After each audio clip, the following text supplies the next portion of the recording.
सरवाला जी बहुत ज्यादा तगड़ी मार्केटिंग हुई है इस मूवी दी। सरवाला तेरे फुੱਫੜ ने बनाया है। क्यों ਵਿਆਹ ਫੁੱਫੜ ਦਾ अकल ना गल करिया कर। ਮੈਂ ਵੀ ਰੋਕਦਾ ਹੀ ਫੁੱਫੜਾ ਇਹਨੂੰ ਐਵੇਂ ਜਿਵੇਂ ਉਡਾ ਰਹਿੰਦਾ ਯਾਰੇ ਨਾ ਮੇਰੀ ਪੱਕੀ ਡਿਊਟੀ। ਜੇ ਮੇਰਾ ਫੁੱਫੜ ਹੁੰਦਾ ਹੁਣ ਨੂੰ ਮੈਂ ਪਟਾਰੀ ਚ ਪਾਲਣਾ ਸੀਗਾ, ਪਰ ਮੇਰੇ ਫੁੱਫੜ ਨੂੰ ਕਾਟ ਲਾ ਗਿਆ ਤੇਰਾ ਫੁੱਫੜ। ਹੁਣ ਤੇਰੇ ਫੁੱਫੜ ਨੂੰ ਕਾਟ ਕੌਣ ਲਾਵੇ? ਫੁੱਫੜ ਦੀ ਕਾਟ ਵੀ ਫੁੱਫੜ ਤੇ ਫੁੱਫੜ ਦੀ ਕਾਟ ਵੀ ਫੁੱਫੜ। ਕਿਹੜਾ ਫੁੱਫੜ ਯਾਰ? ਤੇ ਮੈਂ ਇਸ ਮੂਵੀ ਨੂੰ ਫਰਸਟ ਡੇ ਫਰਸਟ ਸ਼ੋ ਦੇਖਣ ਗਿਆ। ਬਾਪੂ ਮੈਂ ਨਹੀਂ ਵਿਆਹ ਕਰਾਉਣਾ ਜੀ। ਵਿਆਹ ਨਾਲ ਹੀ ਬੰਦੇ ਦੀ ਇੱਜ਼ਤ ਹੁੰਦੀ ਹੈ।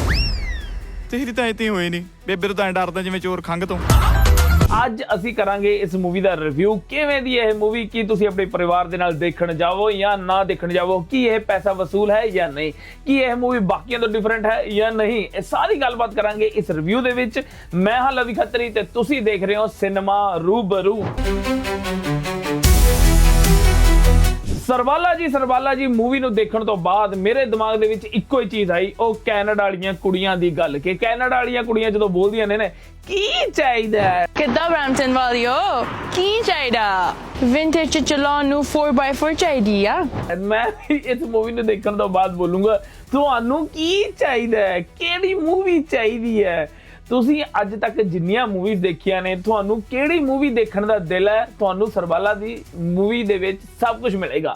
ਤੁਹਾਨੂੰ ਦਿਲ ਕਰਦਾ ਯਾਰ ਅੰਗਰੇਜ਼ ਮੂਵੀ ਦੀ ਉਹ ਜੋੜੀ ਜੀ ਬਿਨੋ ਢਿੱਲੋਂ ਤੇ ਅਮਰਿੰਦਰ ਗਿੱਲ ਦੀ ਉਹ ਯਾਰ ਕੈਮਿਸਟਰੀ ਦੇਖਣ ਦਾ ਬੜਾ ਦਿਲ ਹੈ, ਤੁਹਾਨੂੰ ਇਸ ਮੂਵੀ ਦੇ ਵਿੱਚ ਐਮੀ ਵਿਰਕ, ਗਿੱਪੀ ਗਰੇਵਾਲ ਸਾਰਾ ਕੁਝ ਦਿਖਾਉਣਗੇ। ਉਹ ਸਾਰੀ ਜੋੜੀ ਦੀ ਜੋ ਜੁਗਲਬੰਦੀ ਹੈ ਉਹ ਸਭ ਕੁਝ ਦੇਖਣ ਨੂੰ ਮਿਲੇਗਾ। ਉਸ ਤੋਂ ਬਾਅਦ ਤੁਹਾਡਾ ਦਿਲ ਕਰਦਾ ਪਿਆ ਇੱਕ ਮੂਵੀ ਦੇ ਵਿੱਚ ਕਿ ਯਾਰ ਮੈਨੂੰ ਉਹ ਗਰਧਾਰੀ ਲਾਲ ਦਾ ਕਰੈਕਟਰ ਬੜਾ ਵਧੀਆ ਲੱਗਿਆ ਸੀ, ਕਮਲੇ ਜੀ ਵਾਲਾ, ਇਸ ਮੂਵੀ ਦੇ ਵਿੱਚ ਉਹ ਦੇਖਣ ਨੂੰ ਮਿਲੇਗਾ। ਉਹ ਵੀ ਤੁਹਾਨੂੰ ਇਸ ਮੂਵੀ ਦੇ ਵਿੱਚ ਦੇਖਣ ਨੂੰ ਮਿਲੇਗਾ। ਗਿੱਪੀ ਗਰੇਵਾਲ ਨੇ ਸੇਮ ਉਹੀ ਕਰੈਕਟਰ ਕੀਤਾ ਹੈ। ਉਸ ਤੋਂ ਬਾਅਦ ਜੇ ਤੁਹਾਡਾ ਦਿਲ ਕਰਦਾ ਪਿਆ ਕਿ ਯਾਰ ਮੈਂ ਤਾਂ ਸੋਕਣੇ ਦਾ ਹੀ ਫੈਨ ਆ, ਮੈਂ ਤਾਂ ਸੋਕਣੇ 1 2 ਦੋਨੋਂ ਹੀ ਦੇਖਣੇ ਚਾਹੁੰਦੇ, ਉਹ ਵੀ ਤੁਹਾਨੂੰ ਇਹਦੇ ਵਿੱਚ ਦੇਖਣ ਨੂੰ ਮਿਲੇਗੀ। ਜਦੋਂ ਜਿਉਣਾ ਮੋੜ ਐਮੀ ਵਿਰਕ ਨੇ ਕੀਤੀ ਤੇ ਐਮੀ ਵਿਰਕ ਦੀ ਇਸ ਮੂਵੀ ਤੋਂ ਬਾਅਦ ਤੁਹਾਡਾ ਦਿਲ ਹੋਇਆ ਸੀਗਾ ਨਹੀਂ ਯਾਰ ਗੱਗੂ ਗਿੱਲ ਦੀ ਐਮੀ ਵਿਰਕ ਦੇ ਨਾਲੋਂ ਜ਼ਿਆਦਾ ਵਧੀਆ ਸੀ, ਉਹ ਜਿਉਣਾ ਮੋੜ ਜ਼ਿਆਦਾ ਘੈਂਟ ਸੀ, ਕਾਸ਼ ਦੋਨੋਂ ਜਣੇ ਇਕੱਠੇ ਹੋ ਜਾਣ, ਉਹ ਵੀ ਤੁਹਾਨੂੰ ਇਸ ਮੂਵੀ ਦੇ ਵਿੱਚ ਦੇਖਣ ਨੂੰ ਮਿਲੇਗੀ।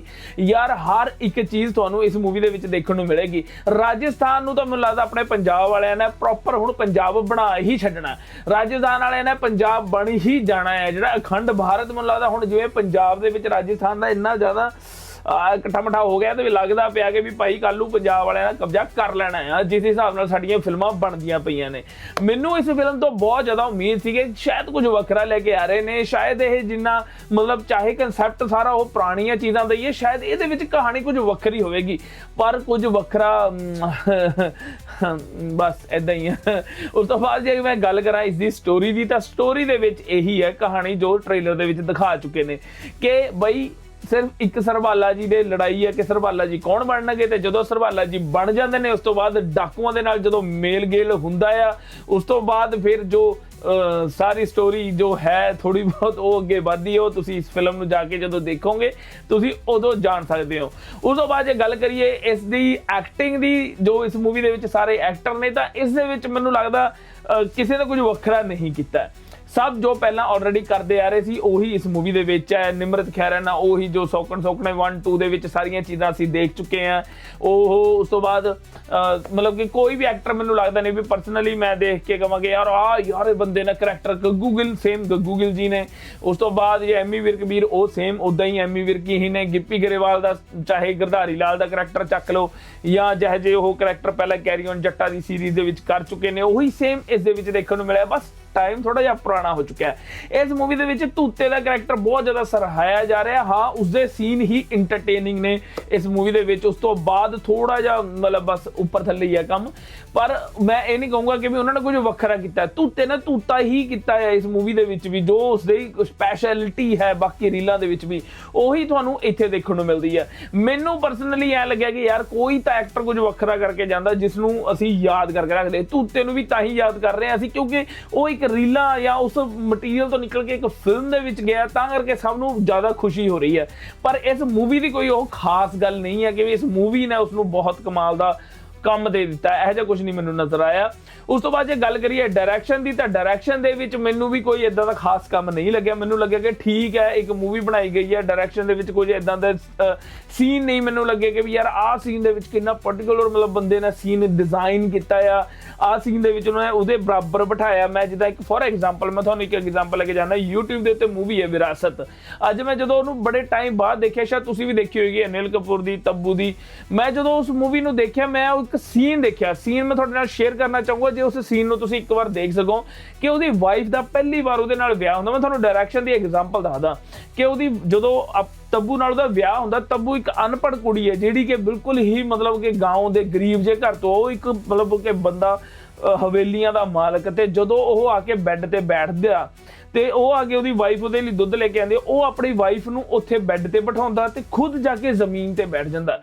ਦੇਖਣ ਨੂੰ ਇੱਕ ਸੀਨ ਛੋਟਾ ਹੈ, ਪਰ ਜੇ ਡਾਇਰੈਕਸ਼ਨ ਪੁਆਇੰਟ ਆਫ View ਤੋਂ ਦੇਖਿਆ ਜਾਵੇ ਕਿ ਉਹ ਉਸਦੇ ਲੈਵਲ ਤੇ ਗਿਆ। ਮਤਲਬ ਨਾ ਕਿ ਉਹਨੇ ਆਪਣੀ ਵਾਈਫ ਨੂੰ ਬੋਲਿਆ ਕਿ ਤੂੰ ਮੇਰੇ ਲੈਵਲ ਤੇ ਆ, ਤੂੰ ਮੈਨੂੰ ਅੰਡਰਸਟੈਂਡ ਕਰ, ਜਦ ਕਿ ਉਹ ਉਸਦੇ ਲੈਵਲ ਤੇ, ਉਹ ਖੁਦ ਜ਼ਮੀਨ ਤੇ ਗਿਆ, ਉਹਨੂੰ ਬੈੱਡ ਤੇ ਬਿਠਾਇਆ। ਮਤਲਬ ਉਹਦੇ ਵਿੱਚ ਇੱਜ਼ਤ ਵੀ ਆ ਜਾਂਦੀ ਹੈ, ਉਹਦੇ ਵਿੱਚ ਸਾਈਕੋਲੋਜੀ ਵੀ ਆ ਜਾਂਦੀ ਹੈ, ਉਹਦੇ ਵਿੱਚ ਕਿੰਨੀਆਂ ਚੀਜ਼ਾਂ ਆ ਜਾਂਦੀਆਂ ਨੇ ਕਿ ਵੀ ਉਹ ਕੀ ਸੋਚ ਰਿਹਾ, ਉਹਦੀ ਸੋਚ ਕੀ ਆ, ਉਹਦੇ ਦਿਮਾਗ ਦੇ ਵਿੱਚ ਕੀ ਹੈ, ਉਹਦੇ ਸੰਸਕਾਰ ਕੀ ਨੇ। ਮਤਲਬ ਜਿੰਨੀਆਂ ਚੀਜ਼ਾਂ ਤੁਸੀਂ ਮਿਲਾ ਸਕਦੇ ਹੋ ਕਿ ਉਹਦੀ ਪਰਸਨੈਲਿਟੀ ਨੂੰ ਦਿਖਦੀਆਂ ਹੋਈਆਂ ਉਸ ਸੀਨ ਦੇ ਡਿਜ਼ਾਈਨ ਕਰਨ ਦੇ ਵਿੱਚ ਆ ਜਾਂਦੀਆਂ ਨੇ। ਇਦਾਂ ਦਾ ਸੀਨ ਇਸ ਮੂਵੀ ਦੇ ਵਿੱਚ ਮੈਨੂੰ ਚਲੋ ਅੱਗੇ ਵਧੀਏ। ਉਸ ਤੋਂ ਬਾਅਦ ਜੇ ਗੱਲ ਕਰੀਏ ਇਸ ਮੂਵੀ ਦੇ ਟਰਨ ਜਾਂ ਟਵਿਸਟ ਦੀ, ਇੱਕ ਟਰਨ ਟਵਿਸਟ ਹੈ, ਮੈਨੂੰ ਲੱਗਿਆ ਸੀਗਾ ਆਹ ਘੈਂਟ ਟਰਨ ਟਵਿਸਟ ਆਇਆ, ਸ਼ਾਇਦ ਇਸ ਨਾਲ ਮੂਵੀ ਮਤਲਬ ਕਿ ਘੁੰਮ ਜਾਏਗੀ, ਮੈਨੂੰ ਮੂਵੀ ਵਧੀਆ ਲੱਗੇਗੀ, ਪਰ ਉਹ ਟਰਨ ਟਵਿਸਟ ਵੀ ਬਸ ਕੁਝ ਕੁ 2-4 ਸੈਕਿੰਡ ਦਾ, ਉਸ ਤੋਂ ਬਾਅਦ ਉਹ ਟਰਨ ਟਵਿਸਟ ਤਾਂ ਥਈਆ ਹੋ ਜਾਂਦਾ। ਤੇ ਬਸ ਇਹੀ ਹੈ ਸਾਰੀ ਇਸ ਮੂਵੀ ਦੇ ਰਿਵਿਊ। ਬਾਕੀ ਮੈਨੂੰ ਨਹੀਂ ਸਮਝ ਲੱਗ ਰਹੀ ਪਈ ਕਿ ਵੀ ਜਿਹੜੇ ਲੋਕ ਥੀਏਟਰ ਦੇ ਵਿੱਚ ਨਿਕਲ ਰਹੇ ਨੇ ਉਹਨਾਂ ਨੂੰ ਸ਼ਾਇਦ ਪੰਜਾਬੀ ਸਿਨੇਮਾ ਤੋਂ ਉਮੀਦ ਹੀ ਨਹੀਂ ਕਿ ਵੀ ਅਸੀਂ ਕੁਝ ਵਧੀਆ ਬਣਾ ਸਕਦੇ ਹਾਂ, ਜਾਂ ਉਹਨਾਂ ਨੇ ਸੋਚ ਲਿਆ ਕਿ ਵੀ ਯਾਰ ਇਹ ਜੋ ਦਿਖਾਤਾ ਇਹੀ ਬਹੁਤ ਵੱਡੀ ਚੀਜ਼ ਹੈ, ਜਾਂ ਕੀ ਮੈਂ ਕੀ ਕਹਾਂ ਯਾਰ ਵੀ ਉਹ ਲੋਕ ਸਾਰੇ ਬਹੁਤ ਘੈਂਟ ਬਹੁਤ ਘੈਂਟ ਬਹੁਤ ਘੈਂਟ। ਉਹਨਾਂ ਦੇ ਕਰਕੇ ਤਾਂ ਮੈਂ ਸਭ ਤੋਂ ਪਹਿਲਾਂ ਭੱਜ ਕੇ ਗਿਆ ਕਿ ਮੈਂ ਵੀ ਜਦੋਂ ਨਿਕਲੂੰਗਾ ਥੀਏਟਰ ਦੇ ਵਿੱਚ ਬੋਲੂੰਗਾ ਕਿ ਬਹੁਤ ਘੈਂਟ ਮੂਵੀ ਹੈ, ਮੈਨੂੰ ਮਜ਼ਾ ਆ ਗਿਆ ਇਸ ਮੂਵੀ ਨੂੰ ਦੇਖ ਕੇ। ਅਫਸੋਸ ਨਹੀਂ ਹੋ ਪਾਇਆ ਇਦਾਂ ਦਾ ਕੁਝ ਵੀ।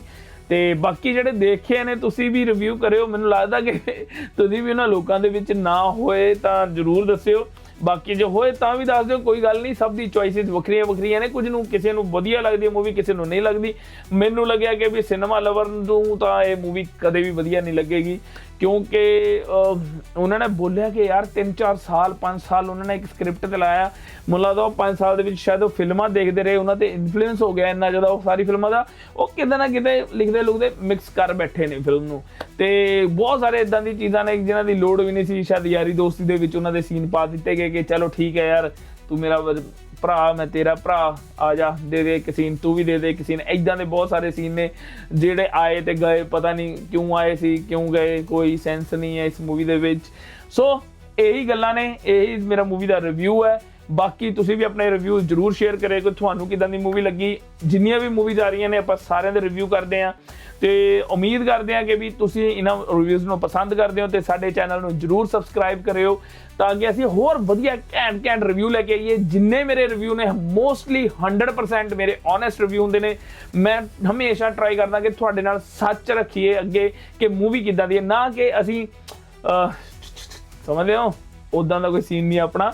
ਤਾਂ ਆਪਾਂ ਪ੍ਰੋਪਰ ਓਨੈਸਟ ਚੱਲਦੇ ਹਾਂ, ਤਾਂ ਚਾਹੁੰਦੇ ਕਿ ਆਡੀਅנס ਵੀ ਸਾਡੇ ਨਾਲ ਓਨੈਸਟ ਹੋਵੇ ਤੇ ਆਪਣੇ ਰਿਵਿਊ ਪਲੱਸ ਸਾਡੇ ਚੈਨਲ ਨੂੰ ਸਬਸਕ੍ਰਾਈਬ ਕਰੋ, ਕਿਉਂਕਿ ਸਾਡੇ ਚੈਨਲ ਦੇ ਉੱਤੇ ਘੱਟੋ ਘੱਟ 70% ਲੋਕ ਨੇ ਜਿਹੜੇ ਸਾਨੂੰ ਸਬਸਕ੍ਰਾਈਬ ਨਹੀਂ ਕਰਦੇ ਪਰ ਦੇਖਦੇ ਸਭ ਕੁਝ ਹੈ।